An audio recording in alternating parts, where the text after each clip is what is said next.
Ware Racing sells. Steve Phelps can't figure out why NASCAR is being sued, and Daniel Suarez gives an update on the time frame of when he will decide where he's going to race next. Let's get into it. Coming up next.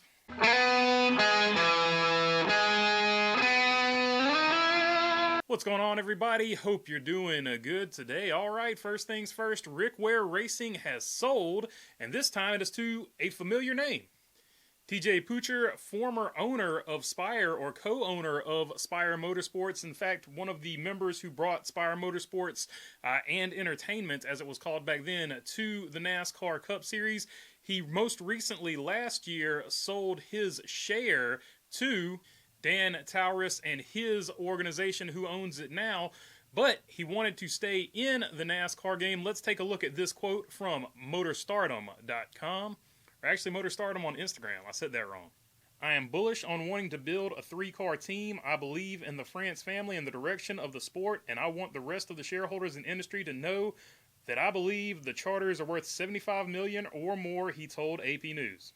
Like I said earlier, that from Motorstardom on Instagram. Check him out. Good follow.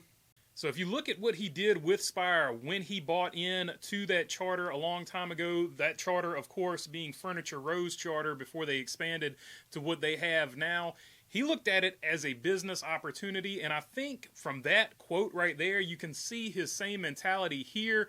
Going forward, he's probably going to treat Ware Racing like a business opportunity too. Now, he would go on to say that he wants that other charter back. He eventually wants to expand to the three-car team, right, which means he wants the charter back from RFK. They also said that Ware will still be a partner in Ware Racing, whatever they call it after this, whatever it will be named, if it's renamed, and that Cody Ware in 2026 will also be driving that car. In 2027, the timeline to get 3 cars. Where that other charter comes from is the first question.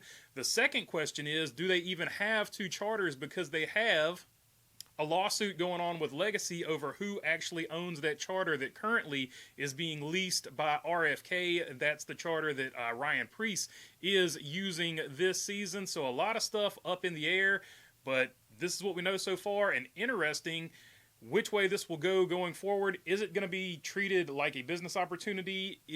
Are they going to build the team up to 3 cars and try to be competitive? And one thing out there that's just sort of floating around that I don't think a lot of people have touched on is Dodge and Honda. Dodge we know is coming. Honda has been rumored.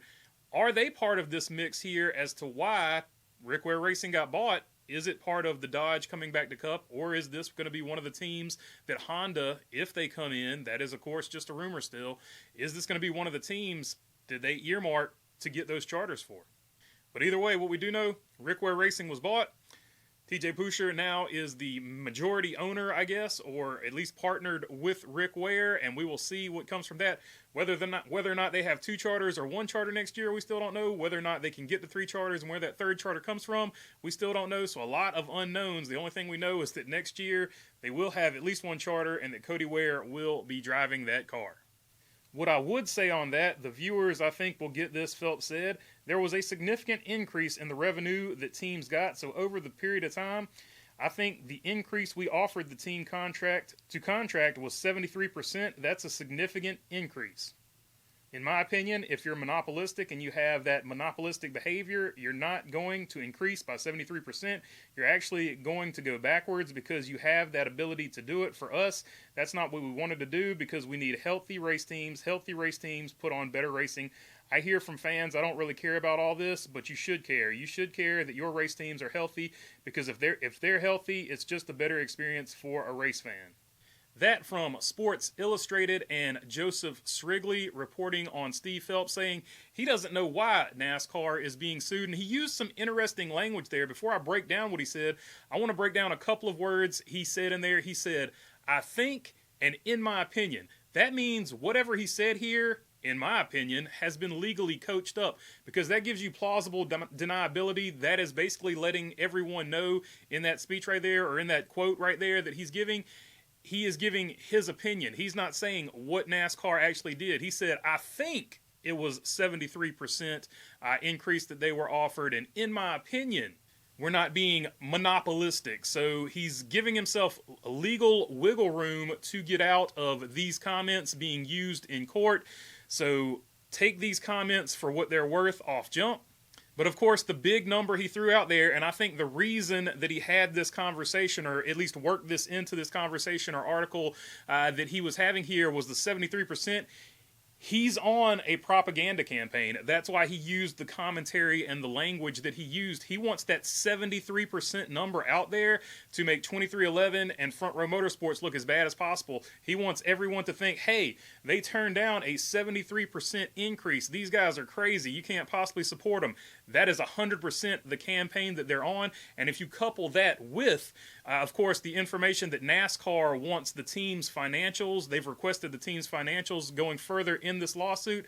NASCAR is on an all-out campaign to put pressure and turn public opinion against 2311 and Front Row Motorsports in this lawsuit. To me, that is what this quote is all about. But good job from Sports Illustrated and Joseph Srigley there getting that scoop. Going on further in that article, so what's going to happen here? We're obviously defending ourselves vigorously. Two options: you either settle or you go to trial. As I sit here, I have no idea what is going to happen. I would like to have it behind us. So very interesting right there. We've heard numerous times over and over again, NASCAR is not going to settle. NASCAR is not going to settle. Steve Phelps just said we're going to that settling is at least on the option. It's just at least an option, right? All we've heard this entire time is NASCAR is not going to settle. They're going to take this all the way.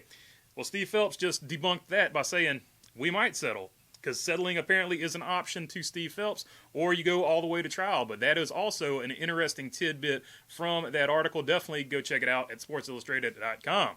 And to wrap things up here, Daniel Suarez on the Dale Jr. Download gave an update on his status at Trackhouse for next season, where he said everything is an option and it's going to be maybe a few months before it is announced what he is going to do and his future at Trackhouse. So there you go, a few months, and we will know Daniel Suarez's future. Will it be at Trackhouse? Will he be the driver that they keep? Will he move on elsewhere? He says he's got some other options, so very interesting. Also, great interview by Dale Jr. as always. Not that he needs my help, but if you want to see the full Dale Jr. Download interview, check out Daniel Suarez and the comments and the conversation he had over there. But yeah, that's the latest. Just wanted to give y'all this update. Appreciate y'all hanging around this long, and until the next one, thanks for hanging out. Peace.